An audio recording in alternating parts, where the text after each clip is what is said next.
This isn't really a video that I want to make. I've been putting it off for like a week, but it's one that I feel like I should. Just because I think that the current landscape of the entertainment industry is really bad, and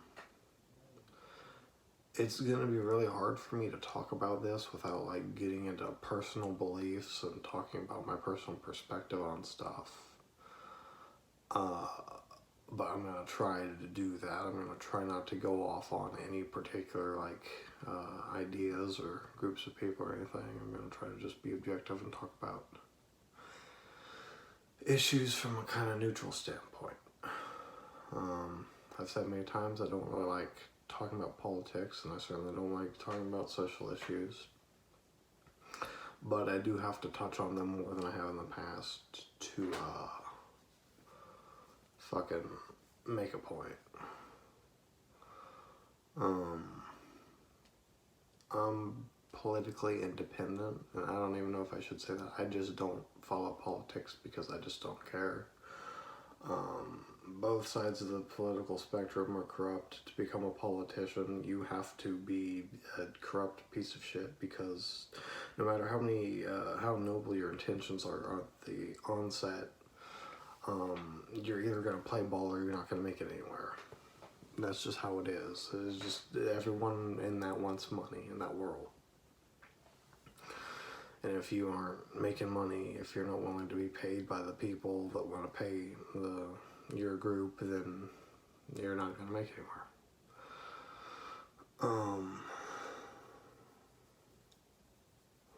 So that's why I just don't follow it, because it's two sides of the same coin, really, at the end of the day. They both want to get to the same point, and they want to do it in completely different ways from two different points, but you're going to end up the same place either way. Despite what a lot of people want to believe about their party being better than the other, that's just the truth of the matter. And inside, everyone really knows that. We've seen in the past two elections, everybody wanted Bernie Sanders to be the Democratic thing, and the DNC has fucked them over twice on that. Everyone knows that both parties are corrupt as fuck, and that all politicians are pieces of shit. If you're a good person, you're not going to make it anywhere. That's just fact. It might not have always been that way, but it certainly is that way now. So that's why I'm never going to vote on anything ever. I'm never going to take part in that whole world just because I think it's fucking ridiculous. So now I'm gonna jump back in time a bit.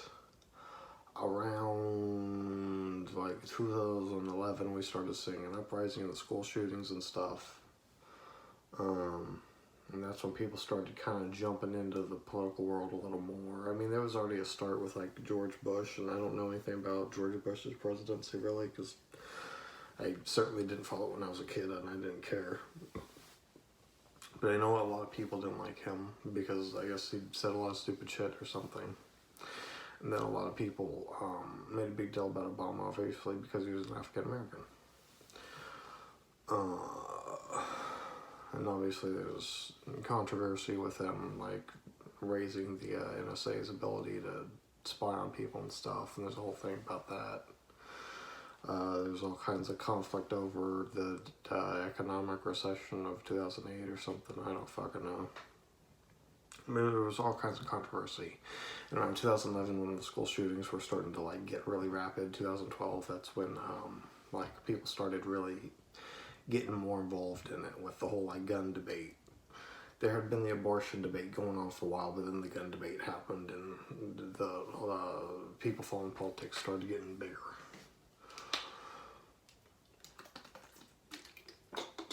And then like around 2014, 2015, we started getting these videos of obviously the police brutality against African American people.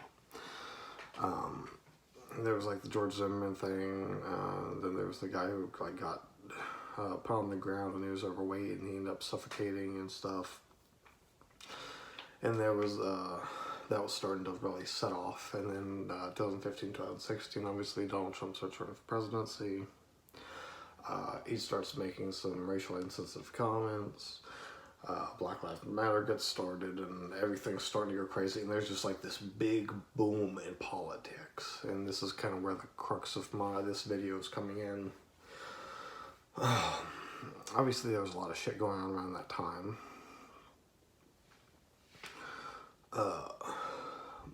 But one thing that happened that caught my eye in particular was the entertainment industry getting like super fucking political.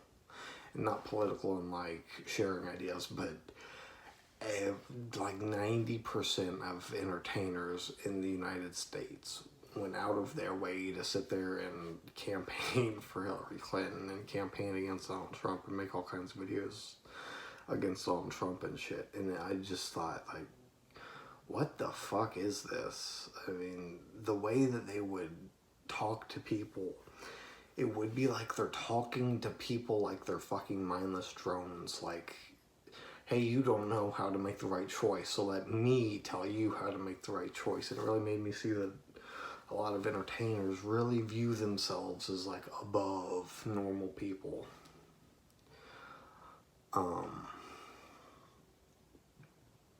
You know, they let the like cheering crowds and shit get to their head and make them think that they're bigger than they are. They see all the retweets and the likes on Twitter, you know, thousands and thousands and thousands, if not millions, and they start to think that these followers are like truly followers, like they're some kind of a fucking prophet, and that people are like worship them or something. It seems like, just by the way that they talk to them and shit. It was just really weird, and I didn't care to see that. I didn't like seeing the entertainment industry go out of its way to try to involve itself in politics, because it's mixing like two different worlds, and it's just gonna end up kind of breaking down the entertainment industry into this like more corporate thing that we see a lot of today. We see a much more corporate entertainment industry where certain things get pushed to the moon and other things don't.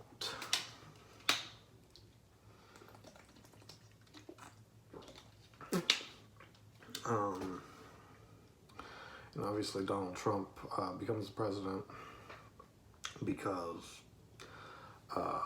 everyone forgot that there was like a giant middle part of the country who had completely different issues than what a lot of the people thought everyone was talking about. It is no secret that like the middle of the United States is completely different from the border. The coastline and the center are two very different things.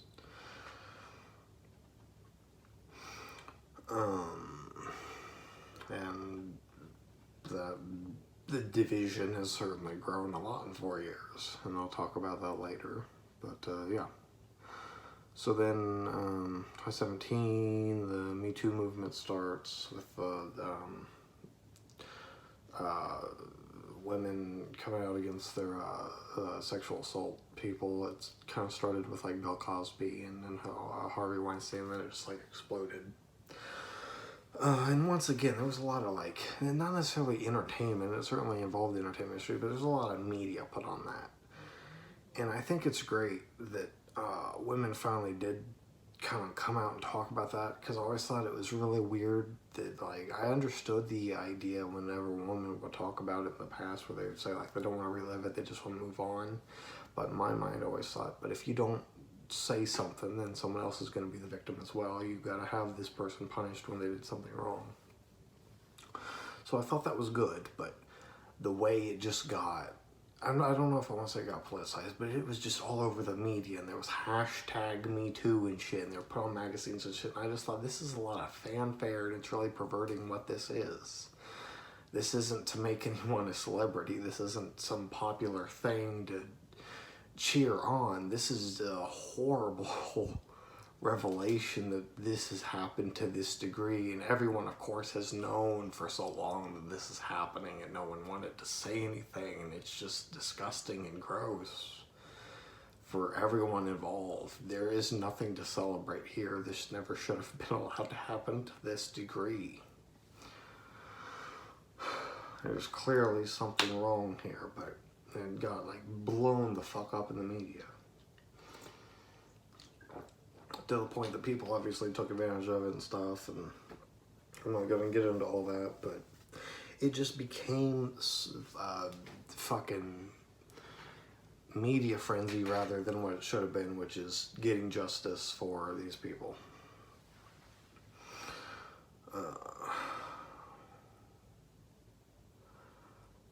And then that kind of seems to have gone away recently due to other stuff, but you know, that happened. And in the midst of all this, you see late night talk shows, and you see YouTubers, and you see celebrities, and all the fuck over the place. You just see everything laser focused on Donald Trump. Every late night talk show had to talk about Donald Trump. Every fucking other YouTuber would start talking about him. People would just like follow the fucking Congress meetings and shit. Celebrities just constantly talking about him, like, what a horrible person, I can't believe this and shit. And I can't help but think that the people who own a lot of these people, though, like executives, like the executive of ABC, people like that, all are probably friends with Donald Trump and have probably met with him and been around him because they're all rich fucking assholes. They're all rich pieces of shit. And it just goes to show you that they have no loyalty to anyone, and that they're just going to go with whatever is convenient and selling at the time. And while it might look like they are turned against him, it's really they're just following where the money is. They know people are going to tune in if people are shitting on Donald Trump. But in fucking 5 years, if there was a way to make money by doing something with Donald Trump in a positive light, they would do that as well, because they don't care. The talk show hosts might not, but the executives certainly would. I don't think we'll ever see Donald Trump return to The Apprentice, just because that would cause a huge, like, outrage on the internet and shit. It would probably break the internet in the United States. But it would certainly make a lot of money at the same time. Everyone would watch it just to get angry and pissed off to see him and hear him talk. It would be a very chaotic fucking thing for sure. But I don't think we'll see that. I think Donald Trump's time in the light is kind of over. He's like 10 years away from death anyways. I don't think he is going to have any motivation to do anything. But yeah. So there's like this huge focus on him, right? And even before he became president, really, there was a huge focus on him. There was SNL started like booming with their Donald Trump shit, and other people started doing Donald Trump impressions and parodies, and it got ridiculous. And all of the impressions and parodies were fucking awful, because they were all impressions and parodies of Alec Baldwin doing Donald Trump instead of actually being Donald Trump. And it was really, they were just really fucking bad. And it just, at first it was funny to see, but after a year it just got sad. I mean, I followed that shit to like August or September of 2017 before I just stopped, because I just didn't care anymore. Because for so long people were sitting there talking about, oh, he'll be out of the office in 4 months, and then it became 6 months, and it became 8 months, and then it became a year, and then it became 2 years, and then it became 3 years, and nothing ever happened. It never went anywhere. So it was clear to me, like, after August, September, like, everyone's full of shit, nothing's gonna happen here. And I just went back to not caring about politics. The only time in my life I ever really did follow politics, I watched the election and stuff, and yeah, I realized once again that it wasn't important and it didn't matter. But everything else, everyone else just wanted to focus in on it. To this point, when Donald Trump did become elected in 2016, we saw riots. We saw riots in New York, and I think a few other places, but New York was the big one. People beating on Trump Tower and stuff, flipping cars over, burning American flags, burning all this shit. And at the time I thought, my God, people are so riled up and ready to be angry to an unreasonable degree that they're going to go out and destroy shit and cause damage and hurt people's lives in ways they can't imagine over this. And then like the next day, college campuses were bringing in service dogs and shit because people were crying and sad, and people were saying weird shit on the news like, how do we explain this to our kids? And I thought, what the fuck do you mean? Explain what to your kids? Why are you trying to explain politics to your kids? My parents never talked to me about politics. I didn't want to know about politics. I didn't fucking care. What are you trying to explain? That the dude won through the democratic process? The fuck? What does that mean, bro? It just is a weird, weird, weird time to see shit going on. It is really weird. And then obviously, the Black Lives Matter movement continued moving forward, and the police brutality didn't stop. It just kept kind of trucking along, as it always had, and seemingly continues to do. And it was causing more outrage, and other stuff was going on, and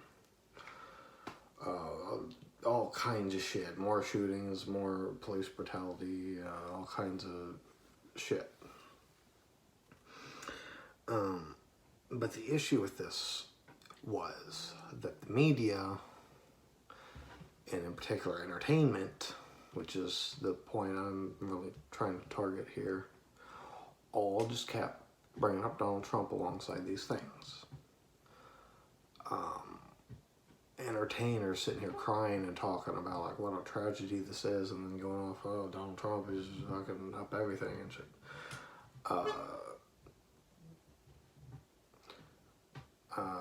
It was the Charlottesville thing, right, where the guy like drove a truck into a crowd and stuff, and he gave a speech on that, and it wasn't a particularly good speech because he didn't necessarily condemn the people that should have been condemned, and people went off on that, and everyone started kind of trying to paint him as this like primeval pinnacle of white supremacy or something weird, where like he was the head of the white supremacists, or he was the figurehead at least. And it was very bizarre because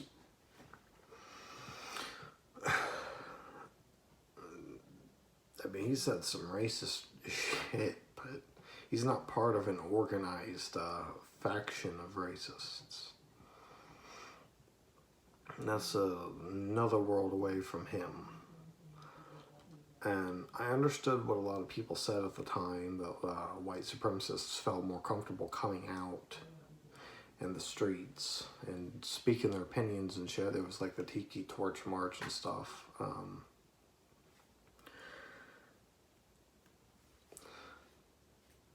But that's not necessarily a bad thing, because then you know who those people are, and you can kind of adjust your life to avoid people like that.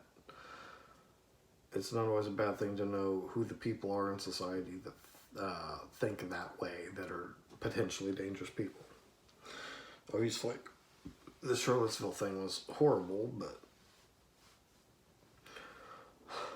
I don't think that the way things were handled in the wake of that was the way they should have been, and I'm going to continue with that point as well. There's a lot of points I'm going to be trying to make. I'm not very good at collecting my thoughts. I'm really just talking out of my ass.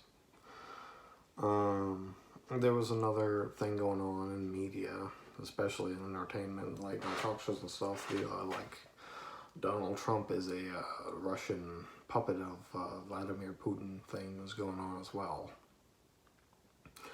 And once again, I watched a couple of late night talk shows, monologues on YouTube at that time, and they kept promising like, it's coming, guys, there's a Steele dossier, and there's the Mueller report, and all these things, and they're going to reveal everything. It's going to blow it wide open, and he's going to get thrown out of office, and all this shit. And again, those things never went anywhere. A few people from his association had some vague connections to Russian people, from what I remember. He had business meetings. He had business in Russia at some point, and like his son-in-law had met with a Russian once, and some other people met with some Russian people, and everyone kept like jumping on it, like, oh, here we go, see, and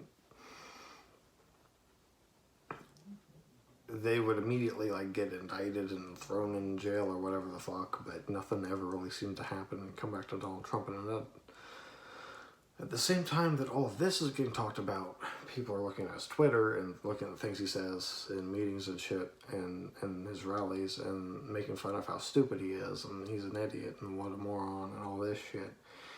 And at a certain point, you have to start thinking, how can this guy be simultaneously a fucking moron and a criminal mastermind who has this connection to Russia that no one can find? The NSA can't find it, the FBI can't find it, CIA nobody can find this connective thread between him and Putin. And they're looking at all these like other people and trying to like bring it together that he's doing this, and it just became basically a conspiracy theory. And this is one of the big points I'm going to make in this video. If you've ever listened to a flat earther talk about how they get into flat earth, they will say that they started by looking it up because they heard about it and they thought it was goofy and ridiculous, and so they wanted to dismiss it. And so I started reading about it. And then I thought, this makes some good points. And so then I started watching YouTube videos about it. And then, they started keep looking into it for a couple days. And I started looking into it for weeks and weeks and weeks on end, to a point where they got obsessed with it. And just every waking hour of the day, they would spend looking outside and looking at things and trying to do like amateur measurements and stuff and trying to think about things. And they like overload their brain with information about this. This one topic, to a point where it becomes their entire worldview. Because when you look at that with flat earthers on YouTube, they will talk about it like it's the only fucking thing in the world, like it's the most important thing in the world, that if everyone knew that the world was flat, that everything in their life would be different. And they have all these complex and convoluted ideas of how it's being hidden and who's hiding it and who's behind it. And the government works with NASA, and they got all the papers and documents and all these different experiments that have been run that don't do, and they collect information that isn't like put together properly. They dismiss information they don't want to hear and only take in the information they do want to hear to paint a picture in their head of a world where this works, where there can be a flat earth. And in this, not necessarily the same way, but when you sit down and you watch constantly on the media, black supremacy, Donald Trump, racism, Donald Trump, Russia, Donald Trump, terrorism, Donald Trump, you constantly hear Trump's a Russian puppet. Vladimir Putin's got Trump in his pocket. He's got a video on him. You just keep hearing all of these horrid things. Shooting Donald Trump. You just keep hearing Donald Trump's name associated with all these horrible things. You're going to start to paint together a world where, like, here's Donald Trump at the center of all these issues. And regardless of whether it makes sense or not to connect him to the issue, you're going to make an association. And it's normal when you have an issue with a country to blame the country's leader. I'm not saying it's not. But at the same time, that's not really the best way to look at that. Because the government's a complex system. It's a complex place, and there's a lot of things to keep the power balanced out pretty well. The president's more of just a scapegoat to be blamed for problems, and that's certainly what's happened, but Um,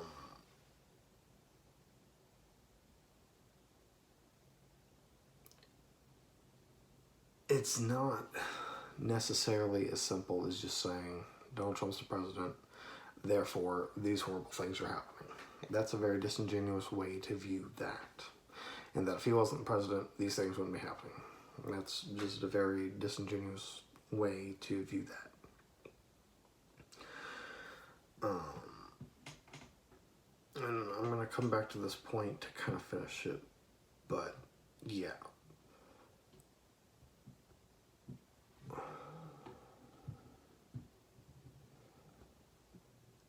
When you're constantly just taking in that information about Donald Trump, shooting Donald Trump, racism, Donald Trump, police brutality, Donald Trump, Russia, Donald Trump, terrorism, Donald Trump, World War, Donald Trump, that you're overloading your brain with information, and it's making you agitated, and it's making you angry, and these are things that are gonna make you emotional anyways.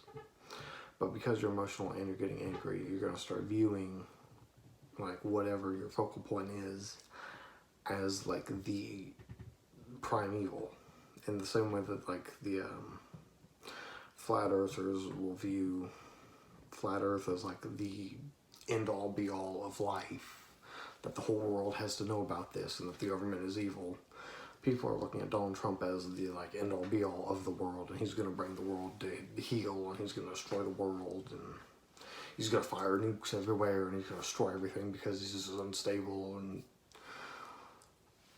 it just gets so blown out of proportion. At no point is he ever going to fire a nuke because he would die in a thermonuclear war. And he doesn't want to die any more than anyone else does in a thermonuclear war. And if you're going to say, no, he has a bunker to hide in, do you think he wants to fucking hide in a bunker for the rest of his fucking life? That would be worse than dying. He'd have no gold down there. He wouldn't have a gold bed and a gold toilet and a gold refrigerator. It'd be a fucking concrete box. No one wants to live in a concrete box for the last 20 years of their life, not at his fucking age. So no, he was never going to fire nukes off. He's an idiot who got lucky and said a bunch of shit to a bunch of people who wanted to hear that shit. And he got voted in office. That's what every president ever has done. Whether they follow through on their promises or not, they just say a bunch of shit that they're going to do, and people want to hear it, and then they vote for them.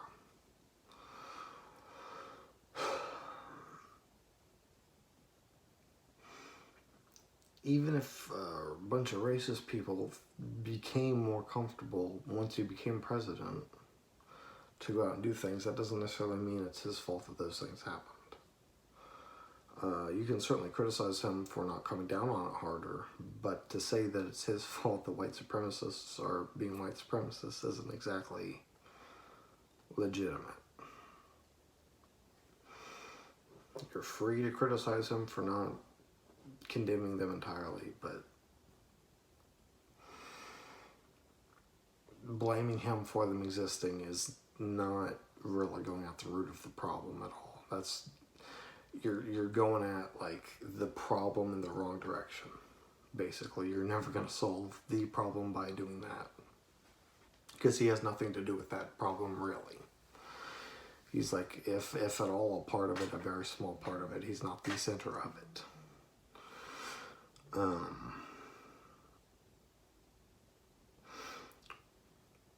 So anyways, these issues continue to perpetuate. For 2018 and 2019, we see more police brutality things, and more riots, and more shootings, and more debates, and more disputes, and we start seeing just a complete unraveling of, like, society, right? Where at no point in the past had it been so, there been so much disdain between two different groups of people whose only real difference is their ideology. And that, I struggle to even really call it that. Oh my god. I might need another drink of water. My mouth is really dry.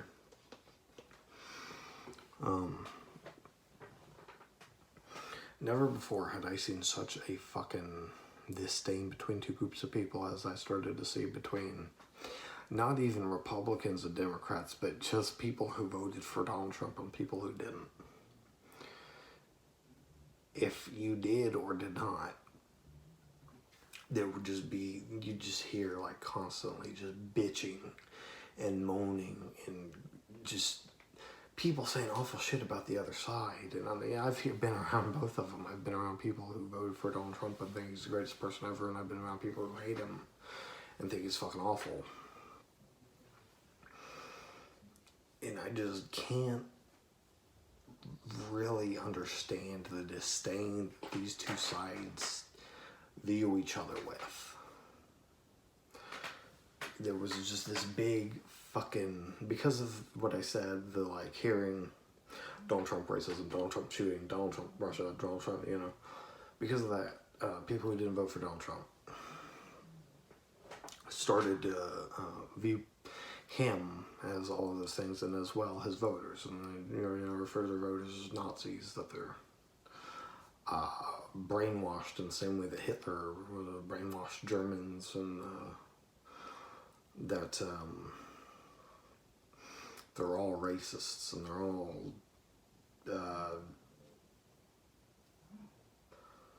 I don't even fucking remember all the shit. I remember Nazi being thrown around a lot. And that they looked at them badly because they all own guns and they're running around, I guess, shooting people with the guns and stuff and waving their guns around and just all this shit.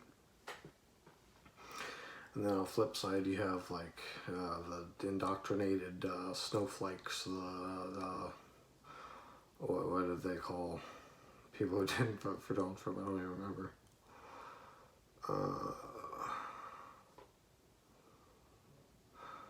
They had some stupid name for Democrat. I can't remember for the life of me. It wasn't Demtard, but it was something to that effect. It was just a lot of name calling and a lot of like people just saying awful, heinous shit about each other. To the point that people would tell other people they shouldn't even talk to family members if they if their family members were on one side or the other. And I just thought, my God, what the fuck? That's so fucking extreme. And I am going to get to my point eventually. I'm just going back through this so that I know what I want to say when I get to it. There was just this huge disconnect of name calling, of just people beginning to view each other in this just weird way, where the side they called them fucking communists, that's right. And then the people would correct them and say, no, we're socialists, and so all that was going on. But yeah, they just viewed each other and began to view each other in this just like, you're evil kind of a way. And it was bizarre. And I couldn't at the time rationalize why. And now it's become more of just, once again, like Republican and Democrat, if you're one side, you're evil. If you're the other side, you're evil. They just hate each other and refuse to try to understand each other. It was very bizarre to see that happening. And obviously all of this came to a head in 2020. When things started like just seemingly happening all the time, and that's not, I'm gonna get back to that too, don't you worry. But a lot of things were going on, and it obviously culminated in like two big events. Black guy was like stopped by these two fucking dudes in a truck, and they ended up shooting him for whatever reason. It seemed pretty clear cut example of racism, and it was horrible, and you know, that happened. I remember following that, and I just thought, what the fuck is that? Why did that even happen? it was just weird and bizarre to see that. But I think everyone kind of universally agreed that that was a bad thing to have happen. And then obviously the coronavirus came out, and there's like two sides of that, where one side says Donald Trump, and like before it even broke out, was created a travel ban to China and was trying to stop it from happening. And then the other side of the spectrum says that he didn't do nearly enough to prevent it, and he tried to tell people not to wear masks, and he told people to drink bleach and all these things. And once again, you just have this big thing to divide people over, and there was a lot of drama around that. And once again, just it was the like, wear a mask, don't wear a mask, fucking big thing going on that's still kind of going on, but it's mostly gone away. And there was a big fear in people about this new, supposedly unknown about disease, and I'll touch on that as well, because I do have views on that. I nearly started a YouTube channel just to talk about that when that was starting. I don't know if it was a good idea to not do that or not. Yeah, all that was happening. Then obviously the George Floyd thing happens, where he gets murdered by the police officers, and then there's just a big eruption of the racism thing again.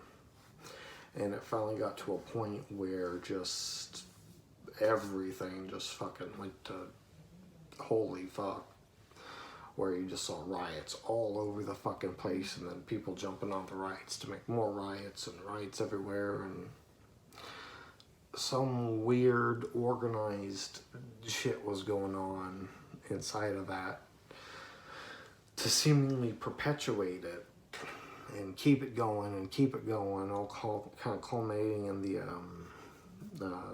Chaz or whatever it was in Washington, where they tried to set up like a temporary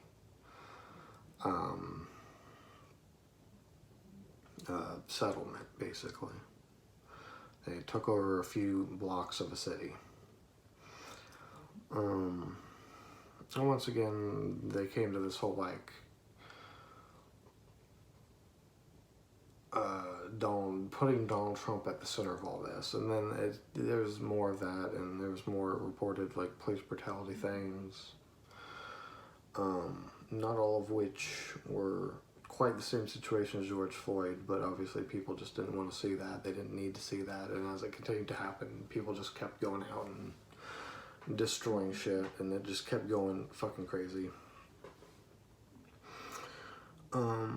And that kind of takes us to now, where Donald Trump lost the election, and Joe Biden's going to be president, and then finally the other side of the political spectrum decided to riot too, and they apparently rioted at the White House and ran into that, and yeah. And now to get to the point of this video, Donald Trump is leaving the White House. Now, as I said in the beginning of this, media has been following Donald Trump. He became the focal point for four fucking years. Everybody has something to say about him. Everyone wanted to say something about him. He resurrected SNL from the dead and made them prominent again, just so people could see him be made fun of. People started watching late night talk shows again just to hear him be made fun of and stuff. But with him leaving the office, where does that leave them? Where does that really leave them now? Because I think that the entertainment industry has become reliant on Donald Trump, and that without him, no one's gonna watch that shit anymore. So a couple things might happen here. Either they're gonna stop talking about Donald Trump, and they're gonna lose a fuck ton of viewers. And they'll keep talking about social issues, and they'll keep pissing people off. And I'm going to touch on that topic here soon. But they'll keep talking about social issues and trying to appeal to what they think people want to hear about. There'll be less comedy about it, but they'll like since it's entertainment's a very like democratic, liberal left side of the political spectrum thing, they'll keep going after Republicans and like the right wing side of things, and they'll try to do that, and they're gonna slowly just die out due to not really having someone as strong as Donald Trump to make fun of that people want to see made fun of. Or they continue to make fun of Donald Trump after he lost. People get really tired of it because no one wants to hear about Donald Trump anymore. And 2 years after this point in 2022, everyone just tunes out because they don't want to hear about Donald Trump anymore because we became over-reliant on Donald Trump. Or they do none of those things and stop reporting on politics altogether, which is not going to happen at all, I guarantee. And they die out because they're just not funny. Because they, once again, have become way too reliant on Donald Trump. And why do I say they become too reliant on Donald Trump, and what does that mean? I mean, they don't have any talent. They've become so reliant on telling jokes about Donald Trump that they can't be funny in any other way. They don't know how to be funny because it stopped being funny a long fucking time ago. And I know because I dropped out of it in the middle of 2017 following that shit. It stopped being funny. People wanted to laugh at it because they hated Donald Trump. But even at that point, they didn't laugh. They were just angry. Anytime anyone heard about Donald Trump after that, if they didn't like him, they were angry. It made them angry. And so, I think late night talk shows and SNL are going to die out because they're going to keep trying to go after Republicans. And no one's going to care because it's just not funny like it is to hear about Donald Trump. You know, they'll try to make fun of Fox News and, I don't know, other Republican shit. I have no idea. I know Rush Limbaugh used to be a radio dude. I don't know if he's still on or what. But they'll keep going after people like that, and they're just going to die out, is my thought on that. But there's still the rest of the entertainment industry and the rest of media as a whole. Now, I made a video well, I don't want to talk about that just yet. As far as YouTubers are concerned,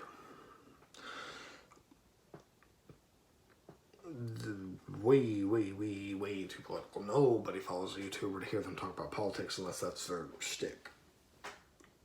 If you play video games for a living, no one gives a fuck about your view on politics. And I get Twitter's kind of a personal thing, but man, if you're just on there constantly going off about politics and politics and politics and politics, you're not only just not entertaining people,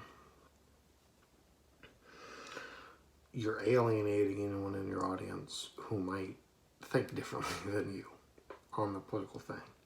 And I know a bunch of entertainers, YouTubers, celebrities, late night talk show hosts, whomever, would say, well, if it's a Trump supporter, I don't want them supporting me anyways.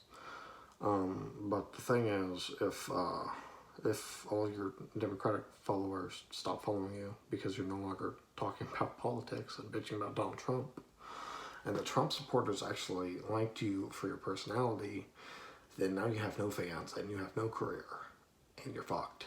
And I think it'd be better to have a bunch of Trump supporters following you and giving you money, making you money, than to have nobody following you and nobody making you money and then you have no job.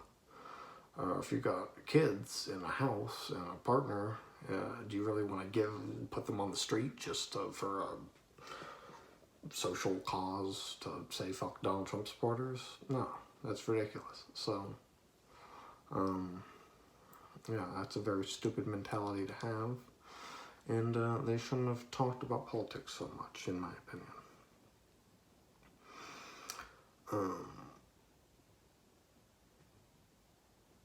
Celebrities can kind of get away with it more, because people are still going to watch their movies regardless. Nobody cares what a celebrity really thinks. Whether they agree with you or not, nobody really cares. I've seen a bunch of people that are like, oh my god, I can't believe this celebrity supports Donald Trump. I'm gonna stop following them, but of course they're not. They're gonna be mad at him for like a couple days and then they'll forget because they like the celebrity. They don't care about their personal life, they just follow them. Because a lot of people disassociate entertainers with their entertainment that they create, their art. And I do that too. Because I don't think one has any real relevance when compared to the other. Nor should it. Their personal actions have no reflection on their art. There's a bunch of people that I could use examples of that, but the statement stands for itself. A lot of other people have said that too.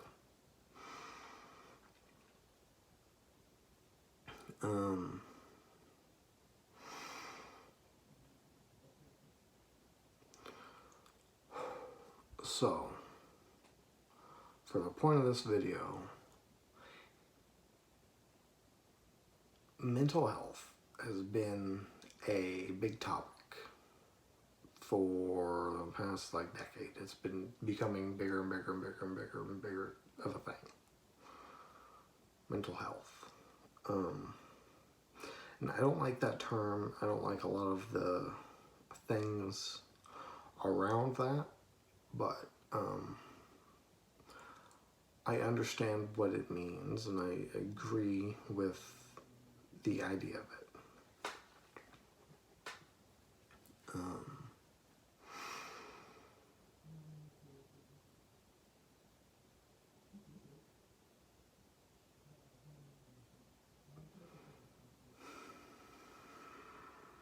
I don't really know where I want to go at this point with mental health. Essentially, when someone is of unsound mind, they do bad shit. Somewhat personal experience with this. I don't have a lot of drama in my life. I've certainly had my ups and downs with my own mind, my own psychology and stuff, but I'm a very internal person. I spend a lot of time in my mind, so I kind of came to grips with my mind and tried to understand it and understand why I think the way I think and stuff. And I have a pretty good grasp on myself. I never really had any issues with it. My biggest issue is controlling my anger, and that's not really a mind thing, that's an impulse thing. That's a different discussion entirely. But I do have a few examples from my family of this topic. My grandmother on my father's side, her mom went crazy for some reason and tried to kill her and her brothers in the middle of the night. She said her father came home and found their mother with a knife standing over them ready to kill them because I think they were poor or something. She was lost her shit. So she was put in a mental ward for a while. Crazy house, basically, where they did the old strap electrodes to a person's head and shock them to make them stop being crazy and shit. She was in one of them fucking places. She said one time she found a chair where someone was sitting and they just there was these big scratch marks from someone just doing this in the chair for hours. There was just giant claw marks in it, basically. It was that kind of a place. And she said that on the day her mom was supposed to be released, they ended up overdosing her and killing her with anesthesia or something. They gave her some kind of drug and it killed her. So she never got served mom after that point. My grandmother on my mom's side of the family, her father was an alcoholic. And he ended up committing suicide in their car. He went out there one day and shot himself. And my mom apparently discovered him. And then ran and told my grandmother's sister, I think. And then my mom has epilepsy. She was in a car accident in 1991. And her body's completely deteriorated. She can't walk anymore. And it's been deteriorating basically her whole life. And she's tried to commit suicide 5 times, I think. So I do have a little bit of experience in this area, but not a lot. I don't have a lot of personal experiences with this.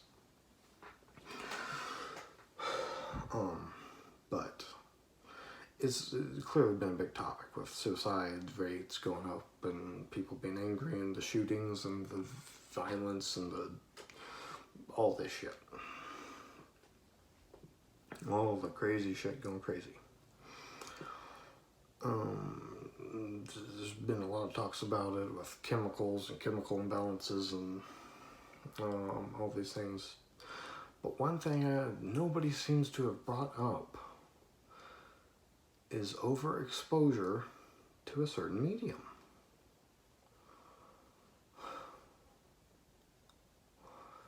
If you overexpose yourself to anything, it's going to have a negative effect on you eventually. Whether it's sex or drugs or alcohol or playing video games or whatever, it's going to have a negative effect. Everything can be addictive, really. Addiction is not as simple as like chemical dependency. It's dependency on like getting the experience out of a thing.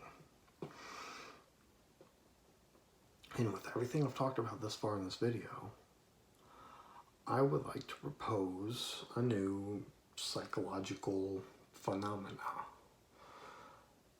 Political addiction. I would call it news addiction. But because there's people on Twitter talking about politics all the fucking time and people going out of their way to find it so they can like it and retweet it and get in the comments and find people disagree and bitch at them and cancel them and all this shit. It's not just an addiction to watching the news, it's just an addiction to taking in politics and learning about social issues. It's an addiction to being angry. It's an addiction to putting yourself in an angry and agitated state. And I'm going to call it political addiction. And the way that it works is that you watch fucking news for like 3 hours and you get really fucking pissed off and you hear the same stories like fucking 3 times in a row over the course of those 3 hours. Because that's all fucking news is. Right now, for the past year, it's just been Donald Trump, racism, coronavirus, Donald Trump, racism, coronavirus, Donald Trump, racism, coronavirus. And everywhere on Twitter that you go with all your celebrities and YouTubers and shit, it's just Donald Trump, racism, coronavirus, Donald Trump, racism, coronavirus. And it's bad enough that everyone is just talking about that. And so that's all you're going to see. But entertainment's job and an entertainer's job, why it's necessary in society, is it is supposed to help your mental health. It's supposed to alleviate your stress over the day, alleviate your anger, distract you from the real world problems so that you can disassociate from this, so you can disconnect from them, and when you come back to them later, you have a rational, logical perspective. You're not emotional. When you're emotional, you're irrational, and you don't make good decisions. No one makes good decisions when they're emotional, regardless of what movies and shit tell you. No, you make horrible decisions.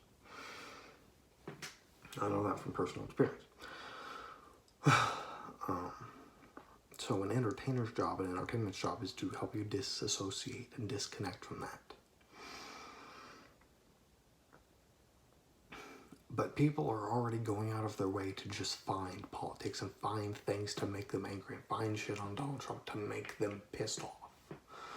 And when they're finally ready to just come down off of that high that they're experiencing, off of their anger high, they go to you, the entertainer, the entertainment. And then you also just feed back into that shit and make them more angry and don't allow them to get out of it.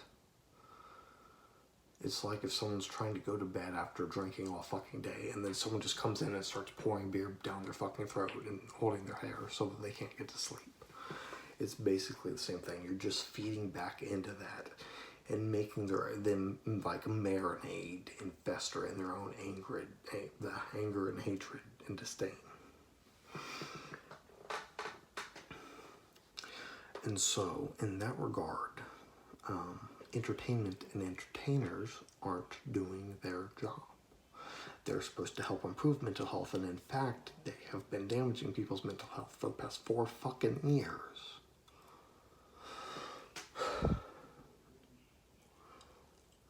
And it's their fault that all of these things have happened this year. And if you aren't convinced, let me convince you.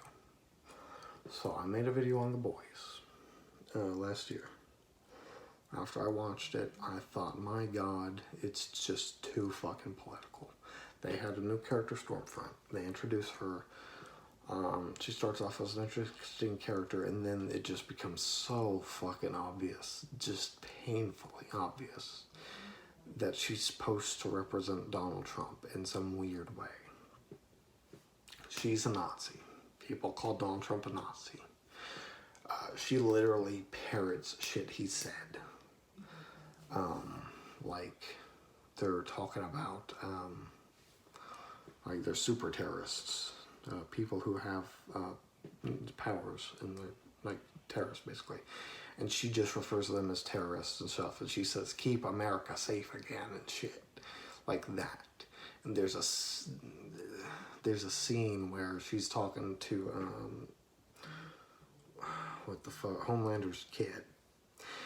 And I already talked about this, when she should have been saying, people are trying to destroy us superheroes and we need to stick together. Instead, they just have her say, people are trying to destroy us white people and we need to stick together. And it's like, what the fuck is this? You're just you parrot stuff that Donald Trump says, and then you're just going to have her be racist, a racist Nazi. And you don't think that's obvious? You don't think people know what you're doing? It takes no talent to write something like that. It's low-hanging fruit. It's the lowest of hanging fruit. Because for the past 4 fucking years, it's all anyone's fucking seen on late-night TV shows, on fucking Twitter, from YouTubers, from any comedians. Anyone can make a joke about Donald Trump. Anyone can parody him. It's not hard. People have been doing it for so fucking long. So why are you doing it? This supposed, like, high-budget Amazon show is just doing the most amateur shit I had ever fucking seen. And it was just really annoying. But my point is, there's a scene where they show a guy, and he's listening to Stormfront talk. And she's saying a bunch of shit Donald Trump was talking about with illegal immigrants and shit. And just talking about, like, shit that has nothing to do with superhero society or anything that they're dealing with in that world. It's literally just parodies of Donald Trump. It's awful. But they have this guy, and he's obviously a fat, like, redneck character, basically a caricature of what they assume a Trump supporter is. And they have him listening to her constantly, and you see him, like, getting darker and darker and darker and darker, to the point where he becomes agitated and, what's the word? He becomes of unsound mind, irrational, that's the word. And he walks into a, like, gas station or convenience store or something, and there's, like, some Middle Eastern people running it, and he runs in with a gun, he starts screaming at them and shoots them because he thinks they're going to be terrorists. And the point of that scene is to convey the thing that people have been saying for a long time, that if Donald Trump sits here and talks about Mexicans and terrorists and stuff, it scares people and makes them think that there's going to be Mexican rapists and terrorists and stuff and all these things. And that can be true. We definitely saw the dude who ran the pizza place thinking it was a pedophile ring, you know. But it's also true in the other way. When you hear for 4 fucking years, Donald Trump is a Russian spy, Donald Trump's paving the way for the Russians are going to come in and rape your kids and murder you and your family, and they're going to nuke everything and they're just going to destroy the fucking world. That also has the same effect. When you hear Donald Trump, racism, Donald Trump shooting, Donald Trump, Russians, Donald Trump, terrorism, Donald Trump, that has the same effect that I just talked about. Where you're just taking in this constant information, and it makes you angry, and it makes you irrational, and it makes you obsessive. It basically makes you obsessive, and you're addicted to this. You become addicted to these things, these conversations, these talking points. And it becomes your entire worldview, like a flat earther. It's just everything is Donald Trump and Russia and Donald Trump and racism and Donald Trump. And there's nothing else in the world. And after 4 fucking years, everyone's ready to go out in the streets and burn a city down like we saw last year. This is the reason that everything happened last year. Many people criticize, like, you're not getting justice for someone who was unjustly killed by police officers by breaking a window into a building and stealing everything in it. If you burn down a business, you have no idea who that affects. You're potentially making people lose their jobs, putting them and their kids out on the street, and it's going to kill them eventually. Or just outright killing people. Going out, pulling people out of their cars and killing them if they have a MAGA hat on or something like that. You see that happen because people are irrational. They're angry and irrational. They're so, like, disassociated from what reality is. If you take a week away from politics and a week away from the news and you go outside and you realize that the world isn't actually coming to an end, it's not burning down, there's no nukes flying through the air, black people aren't being systematically, like, annihilated from society, then you realize that despite how many of these things you're seeing, it's not as widespread an issue as you believe it to be. And that when police officers are killing someone unjustly, it might be a separate issue than something to do with Donald Trump. The issue of police killing anybody is an abuse of power. Abuse of power is what we saw with Harvey Weinstein, with Bill Cosby, with the George Floyd situation. It's just someone in power abusing their power and using it over to do something to someone else to hurt them. Whether killing them or sexually assaulting them or just taking advantage of them in some way. It's an abuse of power, and that's the issue to go at, to attack. Going out and firebombing a police car isn't going to solve anything. But because people are in such an irrational state, they're not thinking about that. And then they get in a crowd of people in an irrational state, and they get, they start feeding off of that chaotic energy, and they're ready to take part in it because they're basically experiencing a high. They're experiencing a rush. They have an adrenaline rush, basically.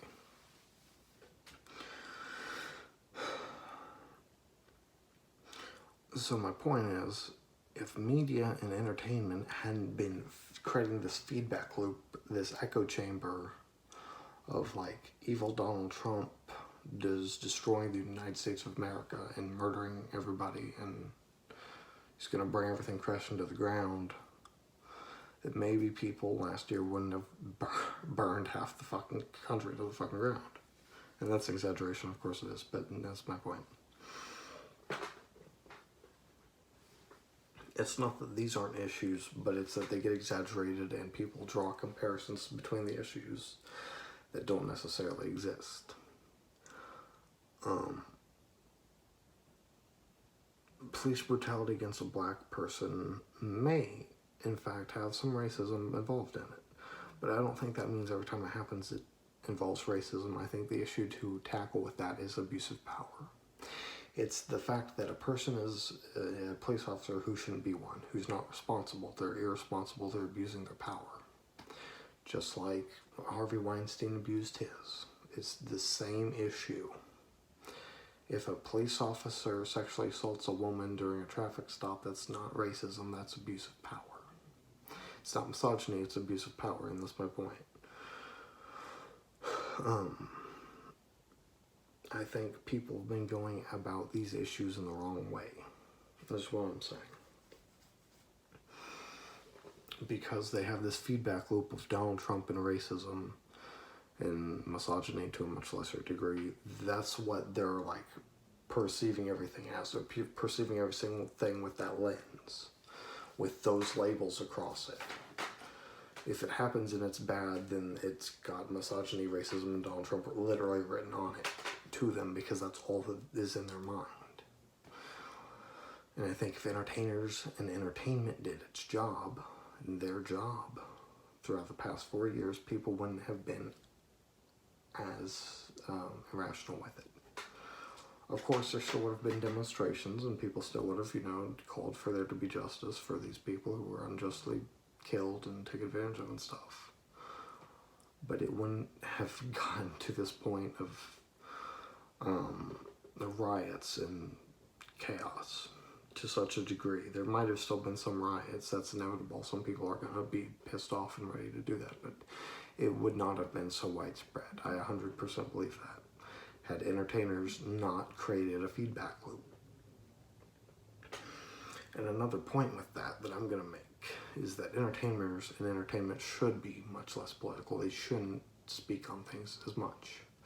When the riots were happening, a lot of people went out of their way to try to downplay them and try to make excuses for them. People said things like, I think they quoted Martin Luther King Jr. and said, riots are the outcome of when people's voices aren't heard or something. And that would be true if these were riots strictly performed for like the purpose of, if they were organized in such a way to make a point that, hey, this is wrong. But when the riots just involve pulling people out of cars and beating them half to death and killing people and burning down random businesses and random buildings and targeting random police cars and random police officers, that's not doing anything to help any situation. That's just chaos. That's just going out of your way to hurt and destroy shit for just because you want to. It's not organized, it's mindless. There's people stealing shit all the time. That's not helping a cause, that's not for a cause. And I'm sure some people are going to say that there were police officers who instigated a lot of the riots. I know, I'm not. I get it. Again, abuse of power. That's the issue to go at. People who shot tear gas canisters into people who shot people directly with rubber bullets and knocked their eyes out and shit, they shouldn't be police officers. That's an issue to solve. But you don't solve that issue by burning down buildings and firebombing random police cars. That doesn't help anything. Taking over a fucking couple city blocks in Washington for a couple months definitely doesn't do anything to solve that. That had nothing to do with anything.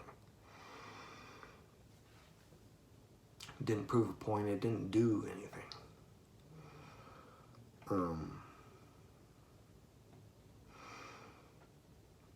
And for the sake of playing the two sides, I'll now talk about this year's riot. It was also bad, and people were killed in the White House and shit.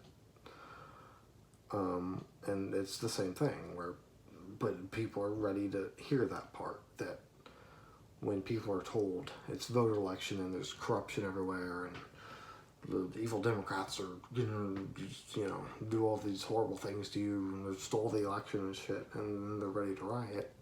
It's the same exact thing. It's the same thing that caused it. It's the feedback loop. It's just absorbing news and shit all the time and not getting away from it. There's a bit of personal responsibility in that. And I'm not saying that these things are entirely unavoidable because, like I said earlier, people are going out of their way to absorb this. They're choosing to watch the news for hours and go on the internet and look shit up and talk to people and scream at them over the internet and type angry messages about fuck you, you horrible person, and all this shit. They want to do that. It gets them off, basically. But my point with entertainment is that you don't need to feed into that because it just hurts the situation. Once again. And that's my point. I'm not picking sides and condemning a side of the political spectrum or ideology or whatever. My point is entertainment shouldn't be feeding into this because it's what caused things to get so fucking chaotic.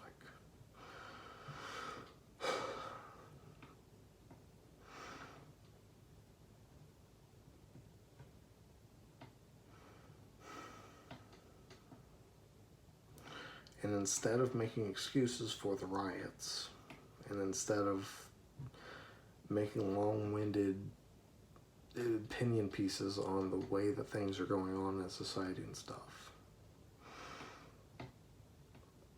entertainers either shouldn't say anything, or if they are going to say something about the issue, it should be short and direct, and not necessarily vague, but just not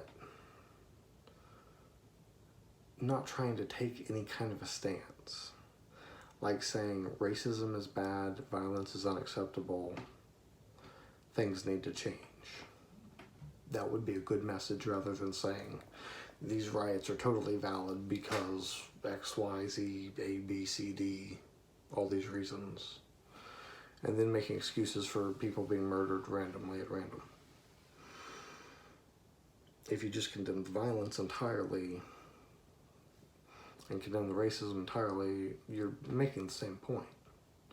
You don't agree with the things that happened, but also this isn't solving anything, because violence is just going to lead to more violence and more violence, and that's all we've seen over 2020 was violence that led to more violence and more violence. You know, even if you want to say, well, the police started it, well, there you go. They started violence, and then violence was instigated, and the violence just went back and forth until a bunch of people were injured and dead. And that didn't solve anything. It's just a chaotic fucking fuckfest.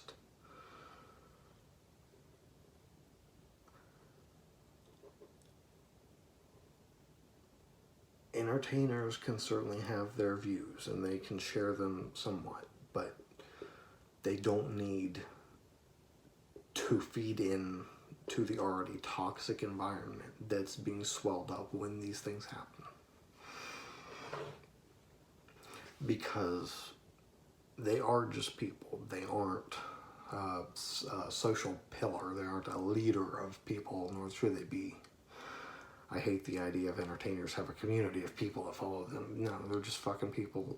You shouldn't put them on any kind of a pedestal. They're just fucking people. They're not special. They're just people. Just like you, they're fucking people. They're subject to flaw, to human, whatever, to human experience.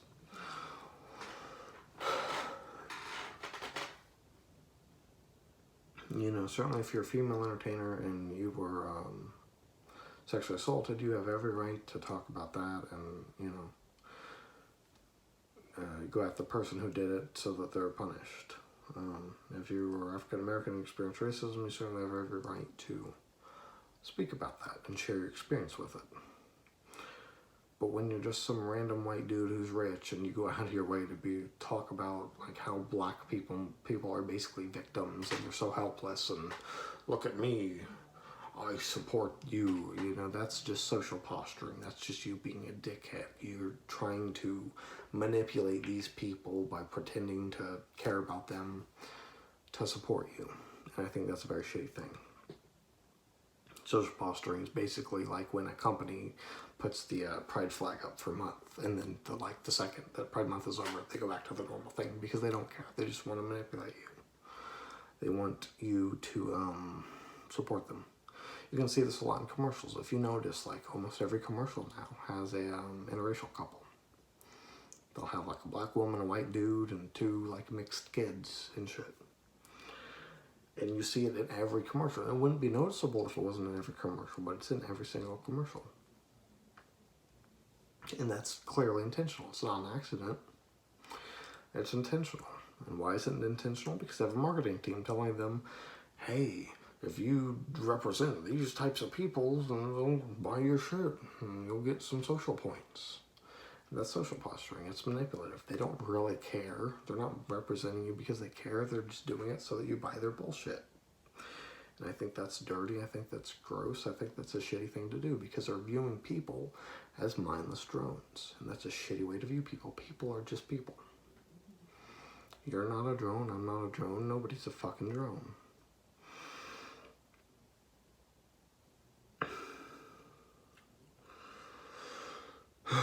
So why, other than the riots and shit, why is it bad for entertainers to feed into the chaos? Why is it bad that for 4 fucking years media has been laser focused on Donald Trump? Why is it bad that Donald Trump supporters and Donald Trump people who dislike Donald Trump like clash and hate each other? Why is the current climate so fucking bad? It's because essentially people have become ironically intolerant of each other. For all the talk of tolerance today and being tolerant and learning to be tolerant and not being a bully and anti-bullying and all of these different movements that are going on, people just fucking hate each other and they're intolerant of each other. They literally will not tolerate each other's existence. The very thought of being on Twitter with someone with a different idea today is just unthinkable to a lot of people, and they just don't want them anywhere near them. A lot of people actually want to go out of their way to live in an echo chamber, which is very dangerous. And because the climate is so bad right now, there's no discourse. The purpose of discourse is to have two people from two different ideas coming together to talk so that they can form some kind of a synergy. It doesn't have to be a lot, and they can still certainly be of their own ideas, but at least there's some connective tissue and a realization that, hey, at least we're both human beings, and we both share the same experiences, and neither of us is really a bad person, we just have different ideas. And hopefully it'd be like this. Instead, it's just like this, and there's just no, connective tissue. But with discourse, you can get some, and it'll gradually grow to the way it should be, where people just realize people are people. But instead, people have it in their head that it's just evil side and then their side. It's a big team game, basically.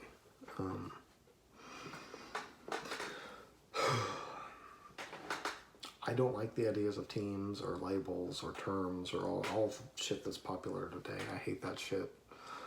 I don't give myself terms and labels. I don't belong to a team. I never joined teams. As a kid in school, I never considered myself like a particular group of people. I was just a person. I could talk to anybody because I had exposure to all kinds of things, and I thought of all kinds of things, and I know a little bit about almost everything. And that's why I'm politically independent, because I don't belong to a team. I represent myself. I stand by myself because I am a person. I'm an individual. I don't belong to a team. I don't agree with the idea of teams. I think it's a very childish thing to think that you belong to a team and your team is the right team and every other team is the wrong team and fuck everyone else because it's my team. We got these labels and you have those labels. It's ridiculous. It's ridiculous to ascribe a label to someone else and decide that that is just the things that they are and they have nothing else to them. People have forgotten that people are three-dimensional. And the ironic thing is, if you just put two random people in a room, they could talk and get along great, never knowing that one of them is a Trump supporter and the other isn't. But as soon as you tell them that, they'll hate each other, even if they were just talking. But they might have some kind of understanding, whereas if they both go in knowing immediately that one is a Trump supporter, the other is not, they'll just clash immediately and there'll be no discourse. There'll be like a chaotic discourse, a negative discourse, rather than just a neutral discourse. They'll just cast aspersions and hatred toward each other and it won't lead anywhere. And if there is any discourse that happens today, it's that. That's all that's been happening for 4 years. This is hateful, negative, chaotic discourse. Whereas if we had some neutral discourse, we could get across some common ideas and some common understandings, and people wouldn't be so quick to fucking hate each other. Everyone would realize, hey, we're all fucking poor and in a bad situation. Maybe we should try to fix this situation. Instead of two different sides dealing with the same fucking problems and wanting to come at them from entirely different directions and then believing that the other side doesn't want to solve that issue.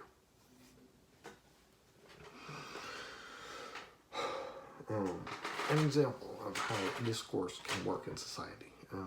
say you have a racist person talking to a non-racist person. Now, with this, most people would hope that the non-racist person convinces the racist person that their ideas are fucking stupid and that they stop being racist. That's not going to happen, because if they're talking to a racist person, it's probably someone who's well-read somewhat, and can talk a little bit in coherent sentences, and they're somewhat educated. They can somewhat talk about what they're talking about and try to make it make sense. But if nothing else, they're well-grounded in their beliefs. They're very stupid beliefs of racist bullshit, right? And by the end of it, you will have had the racist person be a condescending dickhead, and the other person hopefully just be, you know, a normal, neutral person. And that would be discourse. They're both going to walk away. Neither one, you know, the person's going to be like, well, that's just a racist asshole. The racist asshole's going to walk away thinking, I don't even know what the fuck they would think. That normal person's an asshole. That non-racist person is an asshole. That, whatever. I don't know what the fuck they call normal people, if they have a term. But what effect the discourse does have is that other racist people are going to watch that, and they're going to expect that their side is represented well. And as long as the racist person makes himself an asshole the entire time and doesn't really argue points very well, and the other person they're just a normal, nice person, and they just do bring up good points, then those less indoctrinated racist people, or people on the fence about it, can be convinced. They'll be like, oh, that racist guy, like me, was an asshole, but that person was normal. Maybe I'm on the wrong side of this thing. And that can kind of bring them out of their stupid beliefs back to being a normal person. But now, if you have that same thing going on, and both the racist asshole is an asshole, and then the normal asshole is also an asshole, then not only will their conversation not do anything but increase hostilities between the two of them, but now anyone who sees that is also going to be agitated and angry, and no one's going to change their beliefs on anything.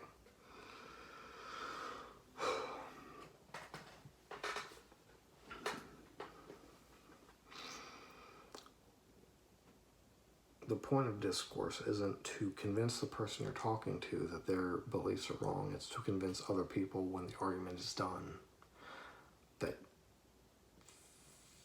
their beliefs might be wrong. It's to open up thought. It's to make people think, to look at themselves outside of themselves and kind of analyze, like, am I doing the right thing or not? You know, it's to essentially create a comprehensive thought within a person. A lot of people don't like to think today, and it's a very sad situation. But, yeah, that's the point of discourse.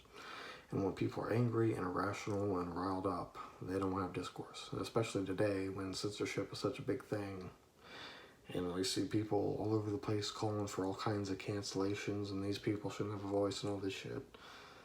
No one wants to have discourse. It's just a shame, because so much could get accomplished with just a little bit of discourse. We could solve a lot of these issues if we just fucking talk to each other.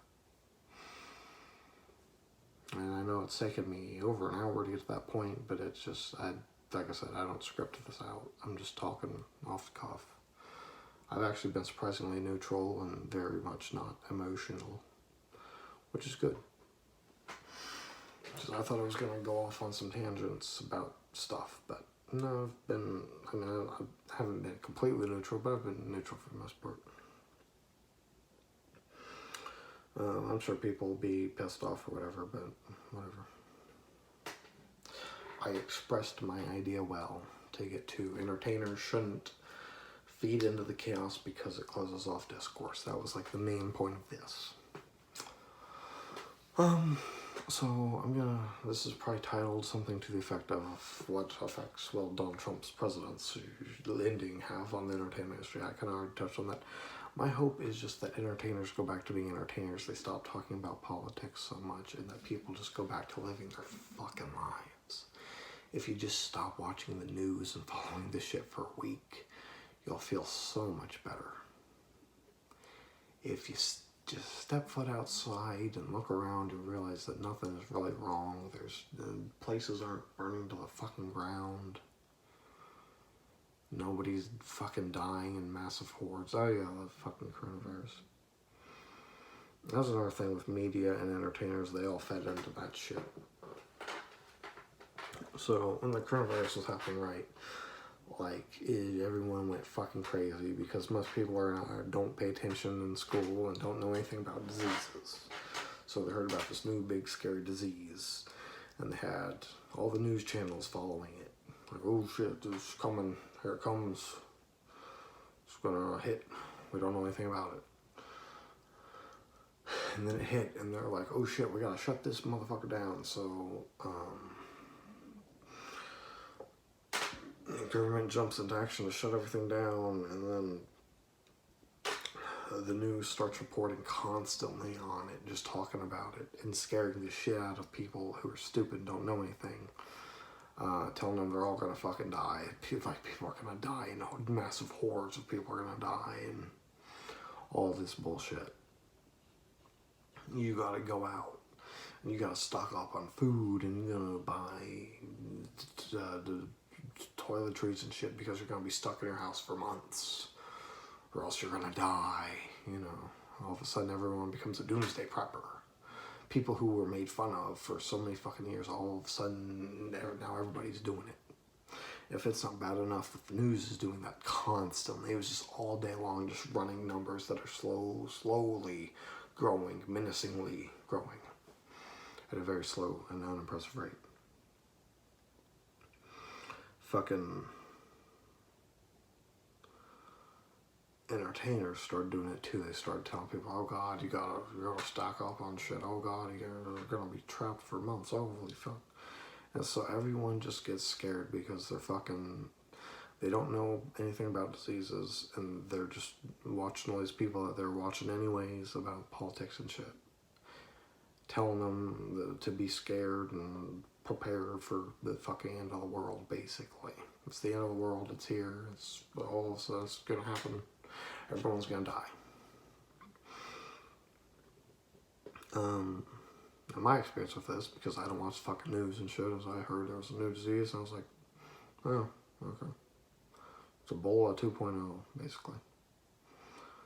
I obviously knew it wasn't going to kill a bunch of people because it's not the bubonic plague.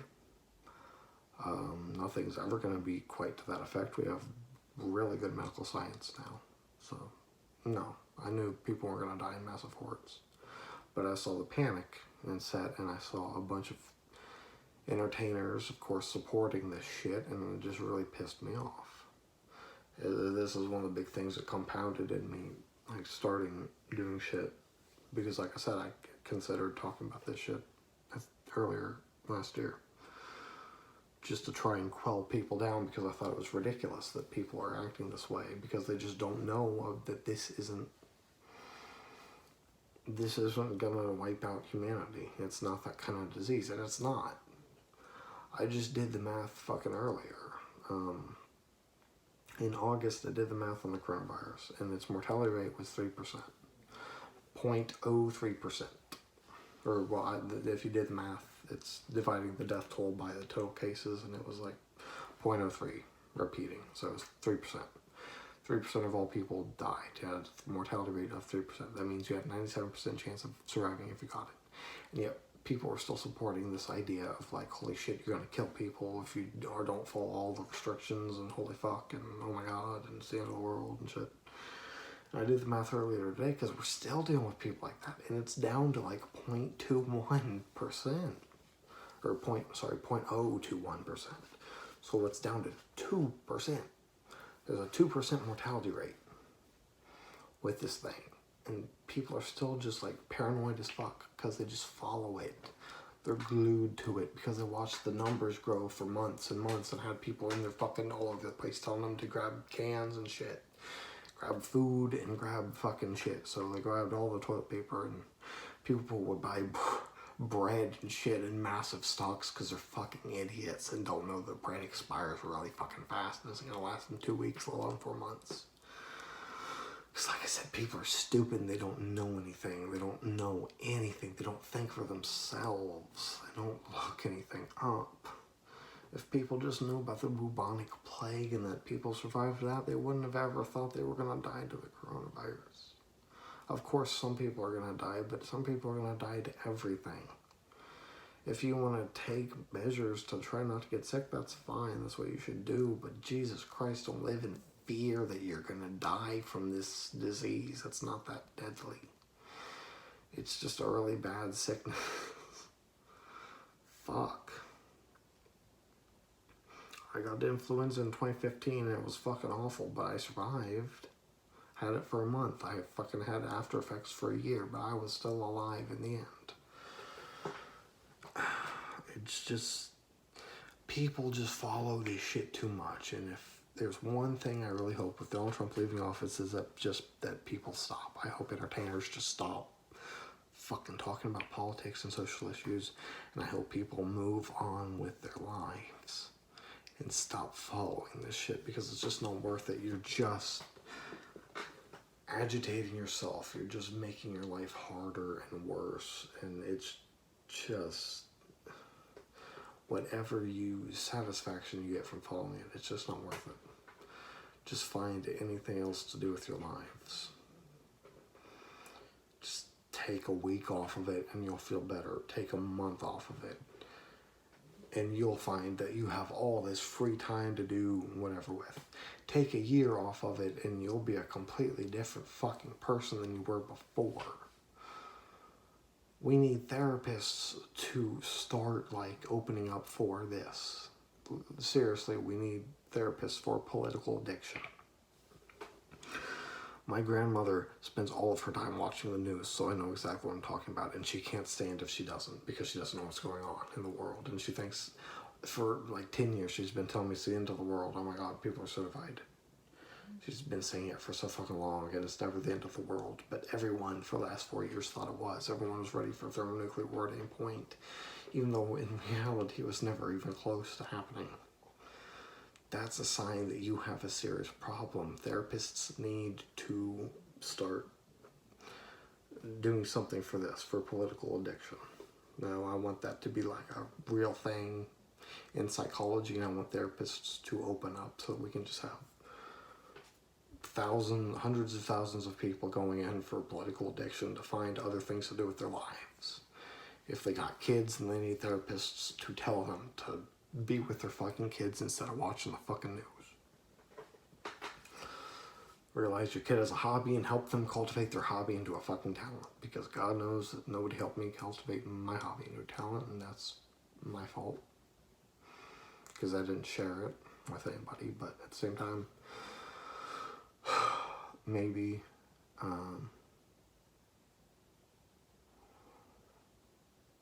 maybe you can realize it and you can help your kids in some way. I don't know.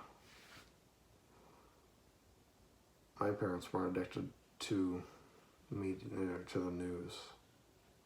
I just didn't share my talents with them. But your kids won't always do that. So you gotta kind of go out of your way to maybe discover it or kind of draw it out of them. Like draw that out of them. Get down on the ground with them and realize what they're doing and try and like analyze what your kids are doing. Get to know your kids as people and realize they're not just kids. Think of all you could do in a year if you just weren't addicted to fucking politics, bro. Believe me, I know all about wasting time. I've been wasting time my entire fucking life. Politics is a waste of time. The fact that the United States is still standing after the last 4 years is proof that politics was a huge waste of people's time. Get checked in for political addiction, fucking make it a thing in therapy, and just Move on with your life. Stop following this shit. Because goddamn, we can't have any more of that shit. I think I said all I wanted to say. Well, not everything I wanted to say, but everything I needed to say. I'd like to say some things that would be pretty controversial, but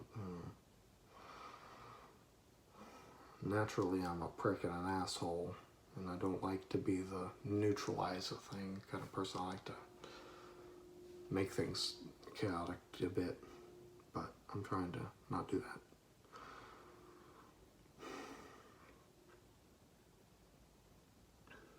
I really hope that entertainment can move on from Donald Trump. I don't know what The Boys is going to do now that Donald Trump isn't a president. If they continue to impersonate him, they're just going to shoot themselves in the foot. They might as well cancel the show now.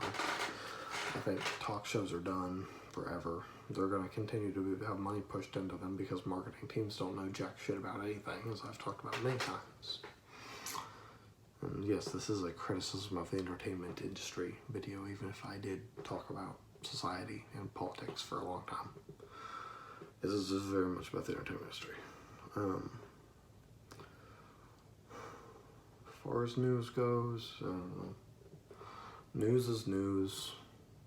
Nothing that they talk about is new, so I guess it's just S. S for some kind of bullshit.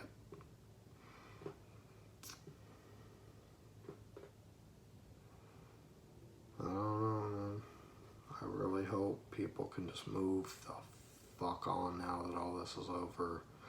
And when we look back on this in fucking another 4 years, everyone can realize like how fucked up and stupid all this shit was.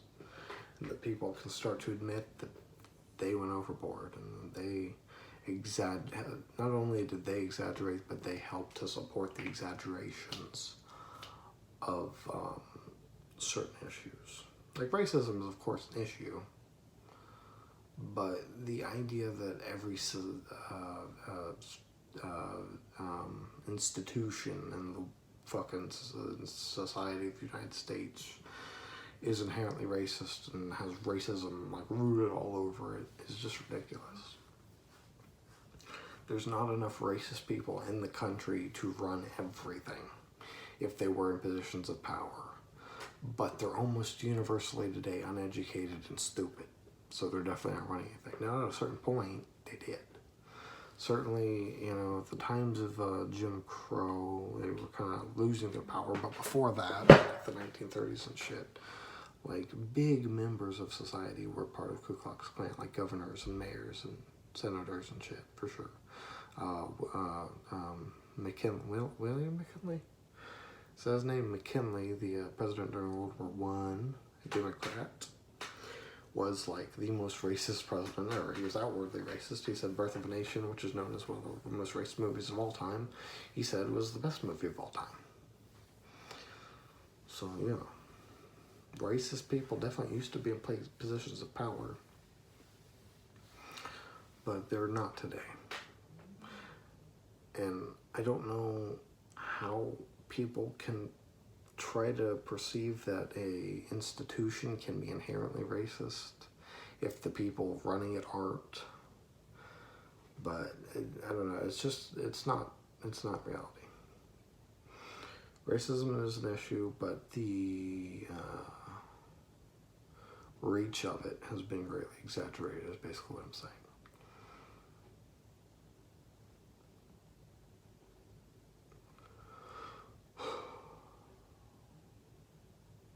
And that's true with a lot of the issues that we see today.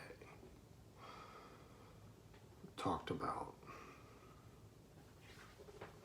People talk about so many social issues like there's been no progress made. It would be wonderful if there were just no issues and all of the problems could just be solved instantaneously, but they don't. They take a long time. But if you push on these issues and you try to destroy them outright with force, you're just going to make them stronger and propagate and kind of resurrect.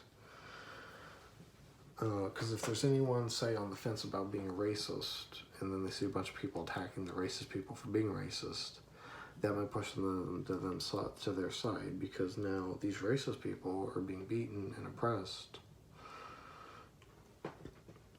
for, you know,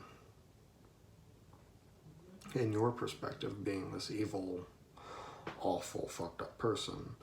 But in the borderline racist person perspective, they're just going to be like, well, they just have a different idea than you. Why are you doing that? That's uncalled for. And then you've just made a new racist person. You can't be super aggressive against things like this. A great example is terrorism.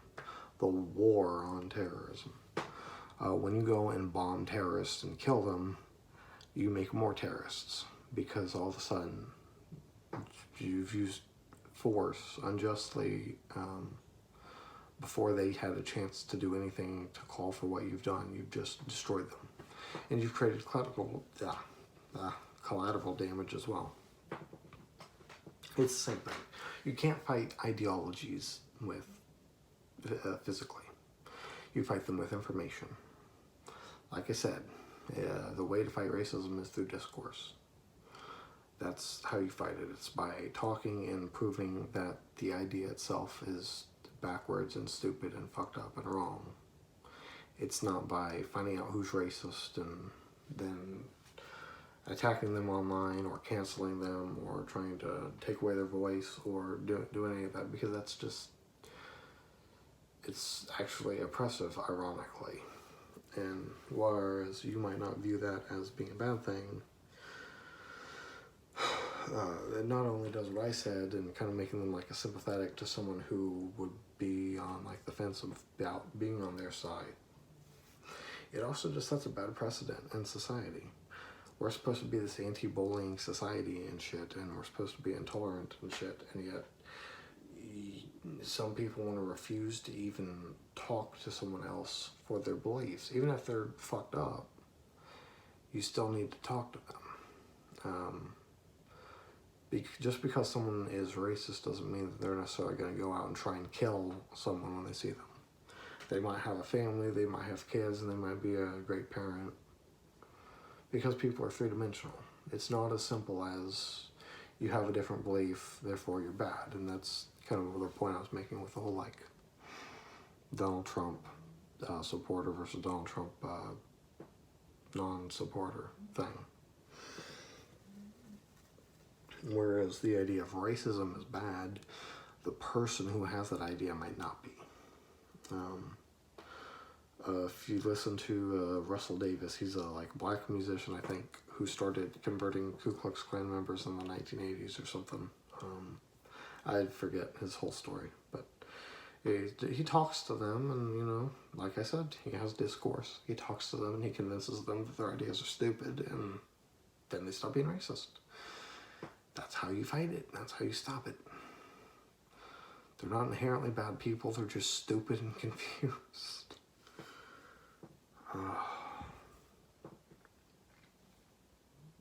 This has been almost 2 hours. I think I've said everything I wanted to say. I just needed a break from talking about anime. Over the past week, I came up with the whole idea for a shonen anime, and I'm really tired from it. I'm mentally exhausted. In 3 days, I came up with the power system, and I have 6 different power systems that all can intertwine and work, but they're all different. There's all kinds of different fighting styles and shit that can also be mixed with them, and I come up with characters, character designs, and I came up with antagonists, I came up with the beginning, middle, and end points of the story. It's gonna be a shonen for 800 chapters, and then it'll become a seinen for 300 chapters, and then it'll end. I just got a bunch of shit for it, man. Fights and all this crazy complex shit. I'm just tired.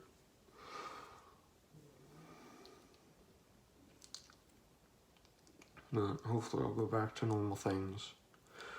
Next video I want to do is a King Kong versus Godzilla thing, because I've seen that cropping up and I'm just what the fuck is this? Hopefully I didn't piss anyone off too much. If I did, oh well, I'm an asshole and a prick, so that's run of the mill for me. I don't really care. Yeah, let's get political addiction a thing, and let's start having people treated for that shit so that society can go back to normal and people will realize that everyone's just people. We're all just living together and we're not that different regardless of our beliefs. Because we're supposed to be fighting intolerance and bigotry, and perpetuating that shit is not progressive, it's regressive. It's fucked up and stupid. Yeah. I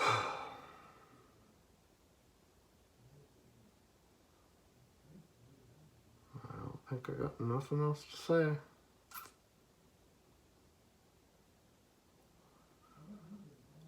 Really hope this is the last time I ever talk about politics and social issues fucking ever. Ooh, let me go over just to get the thing of why I'm independent. I believe the First and Second Amendment shouldn't be touched. I believe in free speech, and people should be able to own guns, and people should be able to say whatever the fuck they want. I don't believe in censorship at all. If I ever take part in any movement, it will be an anti-censorship movement. Because censorship is fucked up, as I already said. Discourse is necessary for us to get ideas across society and grow as a society. I really need water. I believe women should be able to get abortions because I believe in choice. I believe gay people should be able to get married because if they want to be as miserable as everyone else, why not? I believe transgender people should be able to serve in the military because why the fuck not? Yeah.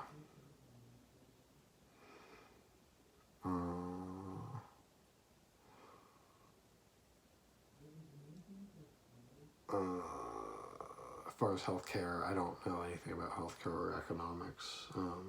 I think there should be like free healthcare that's like, you have free healthcare clinics, and then you can have private healthcare where like there's private healthcare clinics. Like there's public school and then private school, or like public school is really shitty and then you have private school that's kind of better, but less people are there. I think we should have that with hospitals. Like here's the free hospital and then here's the private hospital. You know, it'd be that kind of a situation.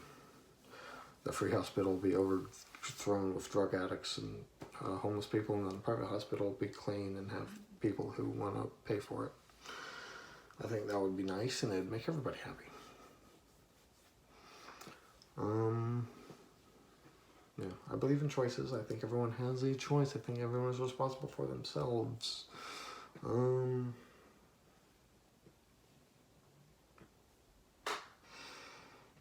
Sure, make marijuana legal. I don't think anyone should smoke it, but man, it's their choice, so what the fuck ever.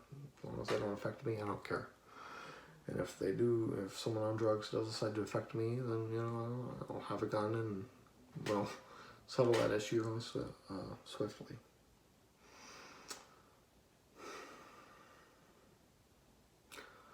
I believe in freedom, basically. As an independent, my only concern is freedom, and the freedom to be an independent and not belong to anybody, because I do not belong to a team, and I do not subscribe to labels and terms and other people's ideologies. I come up with my own ideologies, and I am my own person. But fuck all that bullshit. Get checked in to a therapist for your political addiction. And stop smoking that shit.